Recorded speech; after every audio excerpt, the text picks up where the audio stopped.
In our Chinese culture, there is a saying of profound wisdom. Parents are living Buddhas in this world. Why travel 1,000 miles to worship at the holy mountain? If you can truly listen to and understand this sentence, you will avoid countless detours in your life. Many of us love to pray to gods and worship Buddhas. When things go wrong at home, we go to temples to burn incense. When our careers meet obstacles, we seek out so-called masters in famous mountains for guidance. We spend so much time and money traveling great distances to bow before clay or wooden statues. But what are we actually seeking?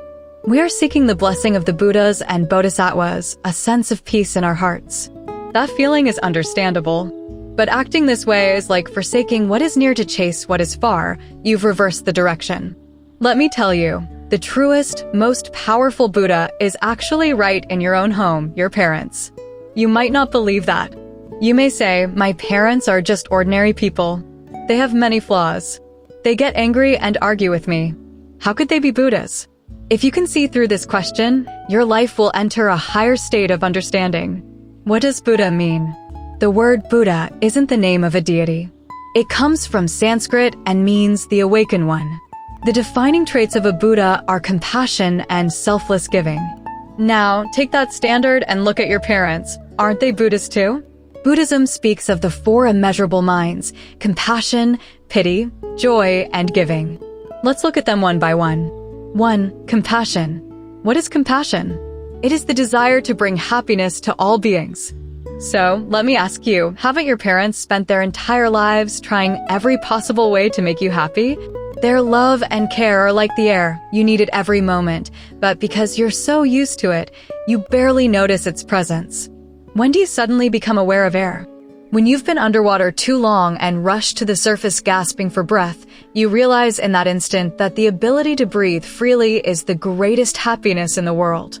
Parental love is the same. When you were little, they worked hard to create a better environment for you. They gave you the best of what they had.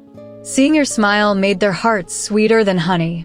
When you grew up and got battered and bruised by the coldness of society, you realized how precious that unconditional care was. Why does parental love make us stronger and more resilient? Because it gives us an unshakable foundation, a deep psychological security called unconditional acceptance.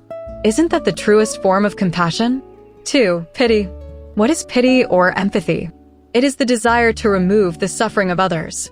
From childhood to adulthood, when you fell ill, who worried most?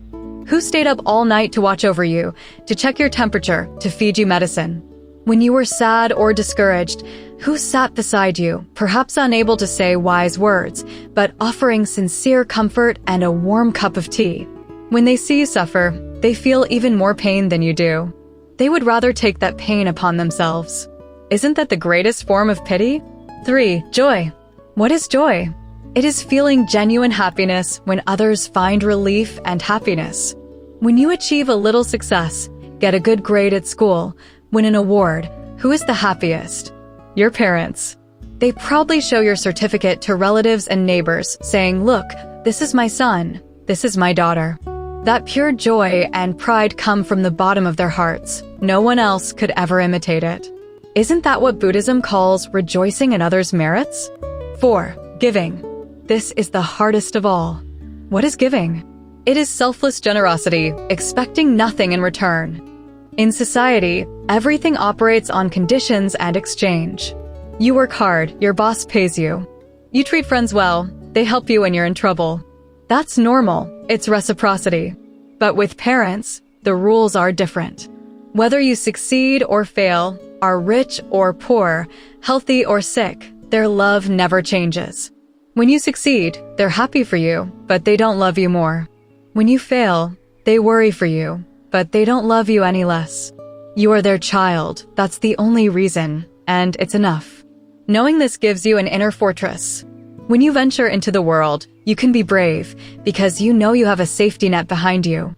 Even if you lose everything, you have a home to return to where no one will mock you or despise you. There will always be a warm meal and a soft bed waiting for you. This security gives you courage to take risks and face challenges. Because deep down you know, Those two people who love you most will always be there, offering endless support and encouragement. Think about how much your parents have sacrificed for you. They gave up their time and hobbies. Your mother might once have loved dressing up, singing, or dancing, but after you were born, all her time went to you. Your father might have enjoyed socializing with friends, but after you came along, he carried the burdens of the family, enduring hardship without complaint.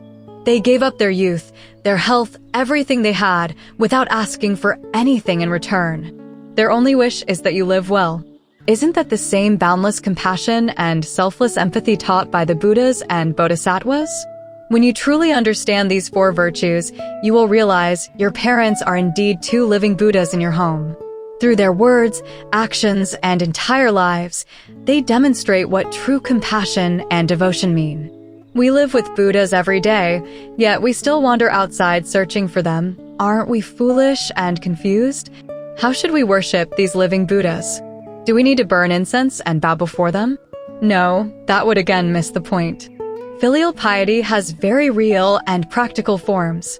Doing these things is more meaningful than bowing 10,000 times or burning 10,000 sticks of incense. Filial piety can be understood in 3 levels. Caring for your parents' bodies, meeting their material needs.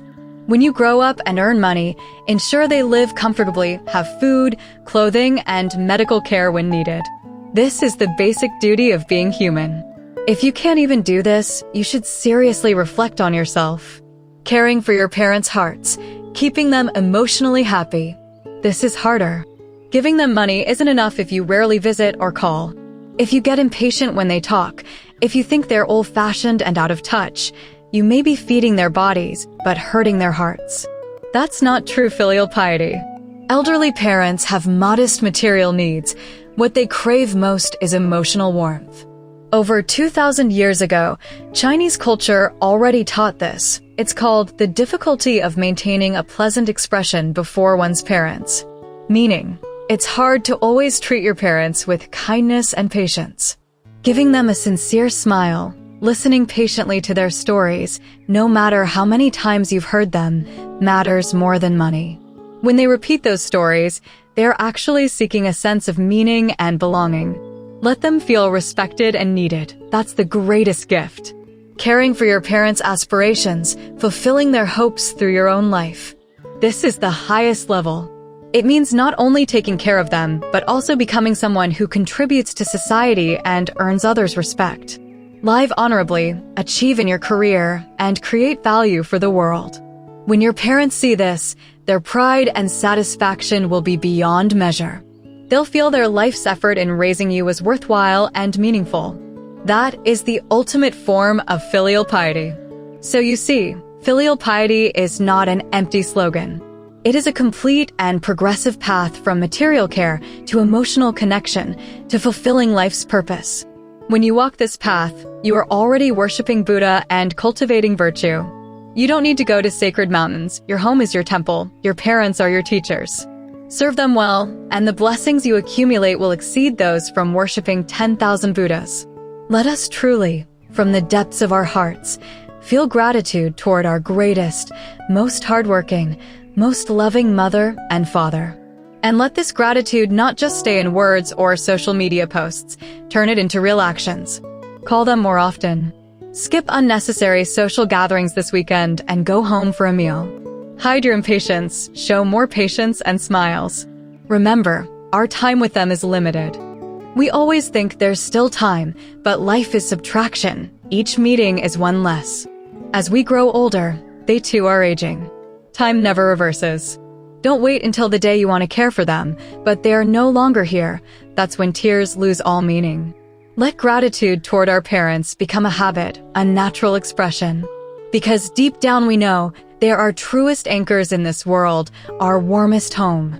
With them, we have roots. With them, our lives are whole. That's all from me for now. Thanks a ton for sticking around and giving this your full attention. If you enjoyed the speech, feel free to give it a thumbs up.